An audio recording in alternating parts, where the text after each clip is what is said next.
올해 저희 교회의 표어는 복음으로 교회를 새롭게 세상을 이롭게입니다. 그리고 이것은 저희 교회가 속해 있는 대한예수교 장로회 통합총회의 106회기 주제이기도 합니다. 근본 총회에서 이러한 주제를 선정하게 된 것은 지금 한국 교회가 처해 있는 상황에 대한 위기의식 때문입니다. 코로나 상황 가운데서 2020년 기독교 윤리 실천 운동에서 조사한 한국 교회에 대한 신뢰도는 1년 사이에 32%에서 21%로 11%가 추락을 했고, 응답자 중에서 30대에서 50대에서는 한국 교회 신뢰도에 대한 조사가 20% 미만으로 나타났습니다. 그러니까 쉽게 말하면 이제 사람들이 한국 교회를 별로 신뢰하지 않는다는 것입니다. 이것은 그동안 교회가 개인 구원과 기복적인 신앙 그리고 개교회 성장주의에 빠져서 사람들에게 신뢰를 주지 못했다는 것입니다. 특별히 코로나 상황 가운데서 몇몇 교회들이 보여준 모습들로 인해 교회가 마치 다른 사람들의 이야기를 듣지 않고 자기 고집과 아집에 빠진 곳으로 비춰지는 안타까운 모습들이 있었습니다. 이러한 때에 총회는 교회가 다시 복음으로 돌아가서 복음으로 교회를 새롭게 하고 또 교회가 새롭게 됨으로 세상을 이롭게 하자는 의미에서 총회의 주제를 복음으로 교회를 새롭게, 세상을 이롭게 이렇게 선정을 한 것입니다. 그리고 저희 교회는 이러한 총회의 주제를 교회의 표어로 삼아서 이러한 표어를 실현하기 위한 중점 사항으로 다음에 5가지 중점 사항을 잡아 보았습니다. 첫 번째는 실제적인 회개와 복음을 따르는 삶이고, 두 번째는 현장 예배의 회복과 온라인 예배의 개선, 세 번째는 구역과 남녀 선교회를 비롯한 소모임 활성화, 네 번째는 가정 예배와 가정 신앙 교육 활성화, 또 그것을 위한 부모 학교, 그리고 5번째로는 지역 사회와 어려운 이웃들에 대한 섬김이라고 정리를 해 보았습니다. 첫 번째로 실제적인 회개와 복음을 따르는 삶은 복음으로 교회를 새롭게 하는 것에 있어서 가장 기본적인 것이고, 우리 성도들 한 사람 한 사람이 올 한 해 실제적인 삶 속에서 이루어 가야 할 부분입니다.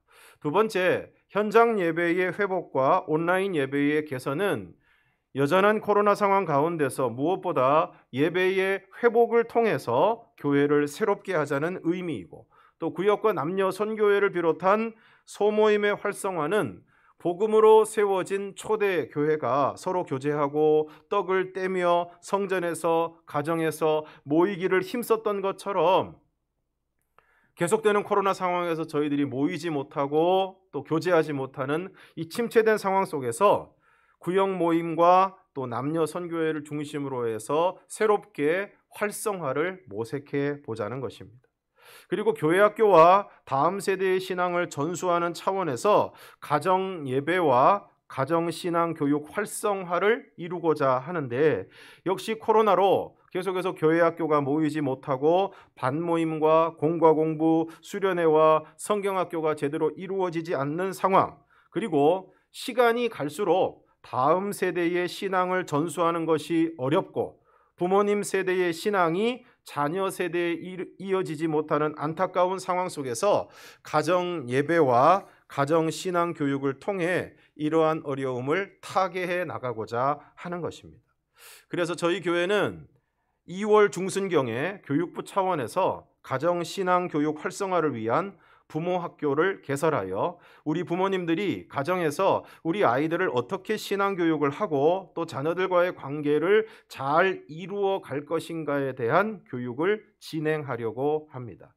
그리고 이와 함께 역시 2월 중순경부터 저희 교회 전체적으로 가정 예배를 실시하는데, 저희들이 새벽 기도와 말씀 묵상의 교재로 사용하고 있는 매일 성경에 나와 있는 가정 예배 자료를 중심으로 해서 매주 가정 예배 자료를 배포해 드리고, 우리 김호성 전사님이 가정 예배를 인도하는 영상을 제작해서, 처음부터 그냥 하시라고 하면 어려움이 많으실 테니까 그 영상, 인도하는 영상을 제작해서 그 영상을 보시면서 같이 예배를 드리시거나, 아니면 그 영상을 보시고 준비를 하신 다음에 가정에서 아버지나 어머니가 인도자가 되셔서 아이들과 함께, 가족들과 함께 예배를 드릴 수 있도록 진행하려고 합니다. 이러한 가정 예배와 또 부모 교육을 통한 가정 신앙 교육 활성화에 우리 모든 성도들의 적극적인 참여를 부탁을 드립니다.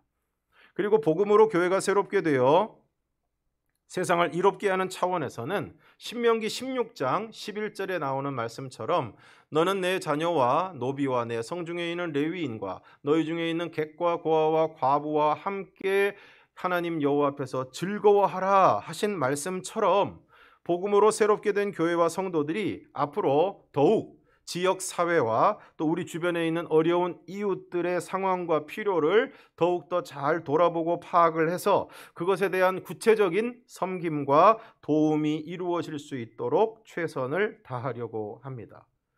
지금까지 교회가 사랑의 쌀 나누기와 성탄절 사랑의 택배, 사랑의 김장, 명절 때마다 어려운 이웃들을 구제하는 구제를 나름대로 진행해 오고 있지만, 앞으로 더욱 열심히 최선을 다해서 이러한 일들을 진행하고자 합니다. 그런데 이러한 일들을 통해 복음으로 교회를 새롭게, 그리고 세상을 이롭게 하기 위해서는 가장 기본적으로 해야 될 일은 바로 오늘 우리 교회를 이루고 있는 우리 성도들 한 사람 한 사람이 실제적인 회개를 통해 복음을 따르는 삶을 살아야 하는 것입니다. 교회가 어떤 표어를 내세운다고 해서, 또 어떤 비전을 선포한다고 해서, 그리고 어떤 조직을 새로 개편한다고 해서 그것이 저절로 이루어지는 것이 아니라, 교회의 변화는 교회를 이루고 있는 우리 성도들 한 사람 한 사람의 변화된 삶을 통해서, 그 변화를 통해서 우리 교회가 새로워지게 되는 것입니다. 그러면 성경에서 말씀하고 있는 회개라는 것은 무엇입니까? 구약 성경에서 주로 사용하는 회개를 가리키는 단어는 두 가지인데, 하나는 동사 나함이고 하나는 슈브입니다. 나함은 슬퍼하거나 후회하는 사람의 감정을 표현하는 단어인데, 자신이 잘못한 것을 인정하고 양심의 가책을 느끼는 감정에 관한 단어입니다. 그러니까 어떤 일에 대해서 내가 잘못했구나 라고 생각하게 되고, 그것을 인정하고 마음의 가책을 느끼는 것이 바로 나함입니다. 그러므로 일단 회개가 이루어지기 위해서는, 회개가 시작되려면 자신이 한 일이 잘못되었다는 것을 인정하고 그것에 대해 아파하고 슬퍼하고 후회하는 마음이 있어야 하는 것입니다. 요즘 우리 사회에서 이슈가 되고 있는 촉법 소년에 대한 이야기가 있습니다. 이 촉법 소년은 만 10세 이상 14세 미만의 아이들을 뜻하는 것인데, 이 아이들이 범법 행위를 해도 형사 책임 능력이 없다고 판단을 해서 이 아이들은 죄를 지어도 형사 처벌을 받지 않는 것입니다. 문제는 이 아이들이 자기들이 촉법 소년, 그러니까 죄를 지어도 형사 처벌을 받지 않는다는 것을 알기 때문에 자꾸만 범법 행위를 반복해서 저지른다는 것입니다. 자꾸만 반복해서 그 범법 행위를 저지르고, 죄를 짓고도 나 촉법 소년인데 뭐 아무런 상관없어, 그러면서 자신의 잘못에 대해서 전혀 죄책감을 가지지 않는다는 것입니다. 회개를 뜻하는 또 다른 단어는 동사 슈브인데, 이 단어는 되돌아가다라는 뜻으로 가던 방향을 바꾸어서 반대로 가는 행동을 뜻하는 것입니다. 교통 표지판에 나와 있는 유턴을 생각하시면 되겠습니다. 이처럼 슈브는 단순히 자신의 잘못을 뉘우치거나 후회하는 차원에 그치는 것이 아니라, 악한 자가 그동안 자신이 걸었던 죄악의 길에서 돌이켜 다시 하나님께로 방향을 돌려 하나님 말씀대로 살아가는 것을 의미하는 것입니다. 여기에는 지난 잘못된 삶에 대한 청산, 자신이 지었던 죄에 대한 중단, 그리고 새로운 삶으로의 시작과 출발을 의미하고 있는 것입니다. 이처럼 회개는 양심의 가책을 받아 자신의 죄를 인정하는 것뿐만이 아니라 구체적인 행동과 삶의 변화까지도 포함을 하는 것입니다. 그래서 사도행전 2장에서 베드로가 오순절에 모인 사람들에게 복음을 전했을 때 그들이 베드로가 전하는 말을 듣고 그 복음을 듣고 마음이 찔렸다고 했는데 바로 이 마음의 찔림이 회개의 시작입니다. 어떤 사람이 잘못을 했는데 잘못했다고 얘기를 했더니 그게 왜 잘못이야? 내가 왜 죄인이야? 그렇게 이야기하면 회개는 아예 시작할 수 없는 것입니다. 그런데 오순절 그 자리에 모였던 수많은 사람들이 베드로의 설교를 들었을 때, 복음을 들었을 때 그들의 마음이 찔렸습니다. 그러나 그 찔리는 것으로 그치면 안 되고 우리가 어찌할꼬로 나아가야 하고 어찌할꼬에 대한 대답으로 주어지는 새로운 삶으로의 방향 전환과 실제적인 새로운 삶이 이어져야 하는 것입니다. 이러한 의미에서 누가복음 3장에 나오는 세례 요한의 말이 정말 중요한데 세례 요한이 세례를 받으러 오는 무리들을 향해서 이렇게 이야기합니다. 독사의 자식들아. 만약 제가 오늘 여러분이 코로나 상황 가운데서 또 오늘 미세먼지도 안 좋은데 참 이 모든 것을 뚫고 힘들게 예배 자리에 나왔는데 제가 오늘 여러분들한테 독사의 자식들아 그러면 아마 다음 주에는 안 나오실 겁니다. 그런데 오늘 세례 요한은 세례를 받으러 오는 무리를 향해 독사의 자식들이라고 합니다. 왜 세례 요한이 세례를 받으러 나오는 사람들에게 회개하겠다고 자신의 몸을 씻음으로 자신의 죄를 회개하겠다고 나오는 사람들에게 왜 독사의 자식들이라고 불렀을까요? 한 목사님이 이렇게 이 부분에 대해서 말씀을 하십니다. 여기서 독사의 자식들이란 세례는 받으러 오면서 삶은 바뀌지 않는 사람들을 말한다. 오늘날에는 이렇게 바꿀 수 있을 것입니다. 주일날 예배는 드리러 오는데 삶이 바뀌지 않는 사람들. 그러면 오늘 나는 독사의 자식입니까? 아닙니까? 그래서 이어지는 말씀에서 이렇게 말씀하고 있습니다. 그러므로 회개에 합당한 열매를 맺고 속으로 아브라함이 우리 조상이라 말하지 말라. 그러므로 진정한 회개는 어떤 것입니까? 회개에 합당한 열매를 맺는 것입니다. 그리고 속으로 아브라함의 자손이라고 이야기하지 말라는 것입니다. 내가 모태신앙이다. 내가 몇 대째 신앙이다. 내가 직분이 뭐다. 내가 과거에 이렇게 봉사를 많이 했다. 내가 이렇게 기도를 많이 했다. 그런 소리 하지 말라는 것입니다. 그런 이야기 하지 말고 지금 2022년 1월 9일 두 번째 주일을 맞이한 오늘 이 시간 그리고 앞으로 주어진 우리의 삶들 속에서 지금 회개에 합당한 열매를 맺으라는 것입니다. 그러니까 사람들이 묻습니다. 그러면 우리가 무엇을 하리까? 누가복음 3장 11절에서 14절을 우리가 함께 읽겠습니다. 시작.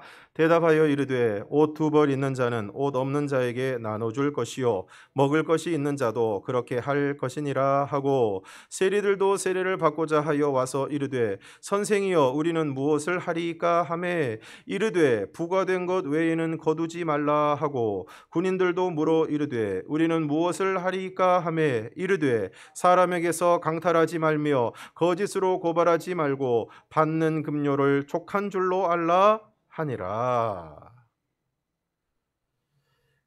아마 집에 옷 두 벌 이상은 다 있으실 거라고 생각하는데 그대로 적용하기는 어려울 것 같고 지난번에도 말씀드린 것처럼 1년 이상 안 입는 옷은 나누시기 바랍니다. 냉장고에 둘 것이 없다면 나누시기 바랍니다. 그냥 두었다가 음식이나 과일이 상하는 일이 있으면 안 될 것입니다. 그 전에 나누어야 합니다. 내가 쓸 것보다 많으면 쌓아두지 말고 여러분 계절 바뀔 때마다 옷 정리하는 것도 큰일 아닙니까? 쌓아두지 말고 얼른 나누시기 바랍니다. 여러분이 나누기 힘드시면 교회에 말씀하시기 바랍니다. 부과된 것 이외에는 거두지 말아야 합니다. 부당한 이득, 누군가를 힘들게 하고 아프게 해서 뭔가 이익을 취하고 돈을 버는 행위들을 그쳐야 합니다. 강탈하지 말고 거짓으로 고발하지 말고 급료를 족한 줄로 알아야 합니다. 대부분 부정과 부패에 연루되고 뇌물을 받고 잘못된 일에 가담하는 사람들이 왜 그렇습니까? 더 많이 가지고 더 많이 가지려고 하다 보니까 불의와 불법과 손을 잡게 되는 것입니다. 그러므로 욕심을 내지 않고 받는 것에 만족하는 삶의 자세가 무엇보다 중요합니다. 이와 같은 회개에 합당한 열매를 맺어야 하는 것입니다. 하나님 잘못했습니다. 잘못했습니다. 막 회개 기도할 때는 막 참회 기도할 때는 막 뜨겁게 기도하다가 돌아가서 똑같이 사는 것은 회개가 아닙니다.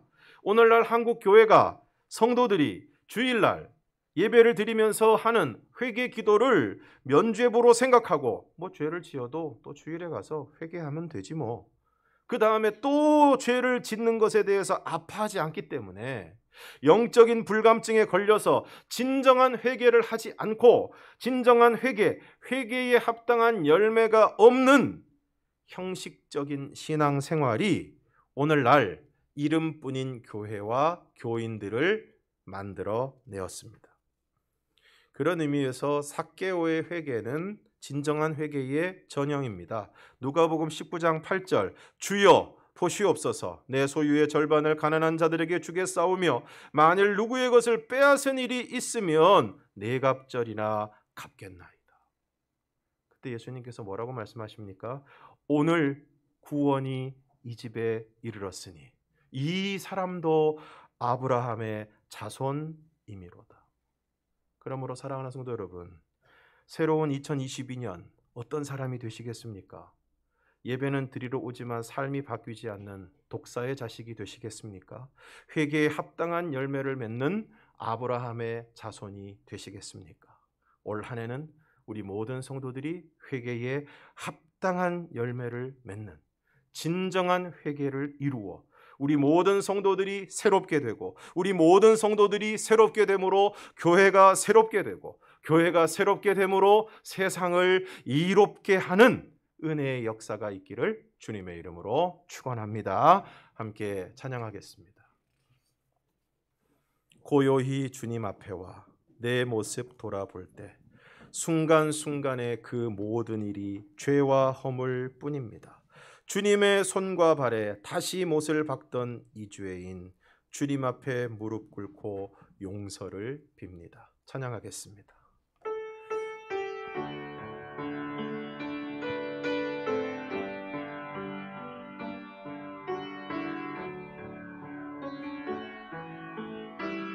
고요히 주님 앞에 와 고요히 주님 앞에 와 내 모습 돌아볼 때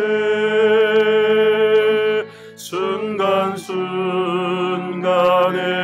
그 모든 일이 죄와 허물 뿐입니다. 주님의 손과 발에 다시 못을 박던 이 죄인 빌라도의 병사보다 악하고 추한 몸이 주님 앞에 무릎 꿇고 용서를 빕니다. 겸손히 머리를 숙여 기도 드릴 때 순간순간에 행한 일들이 죄와 허물 뿐입니다. 주님의 그 허리에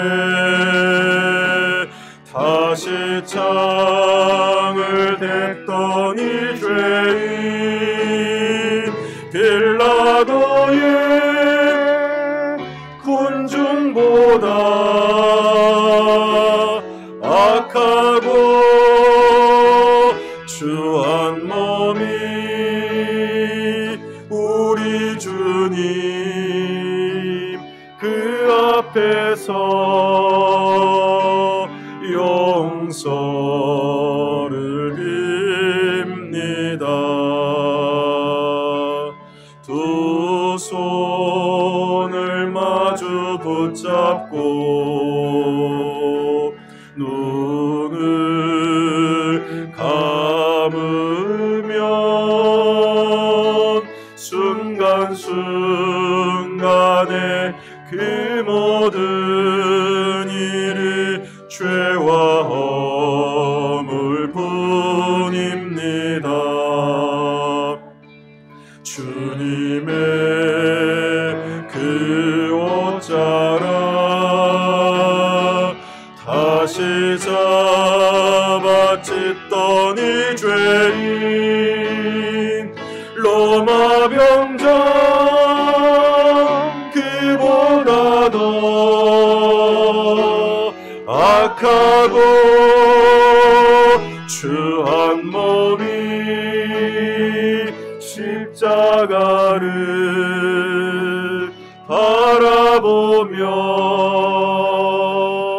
용서를 빕니다.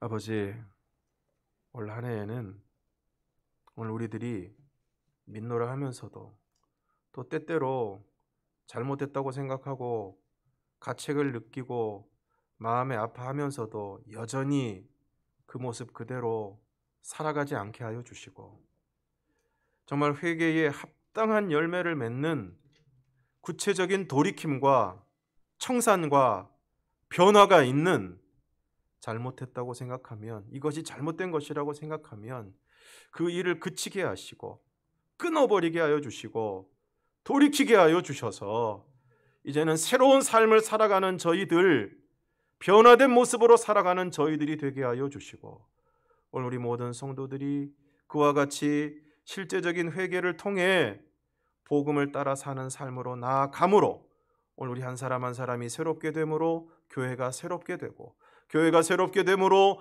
세상을 이롭게 하는 은혜의 역사가 나타나게 하여 주시옵소서. 예수님 이름으로 기도드리옵나이다. 아멘.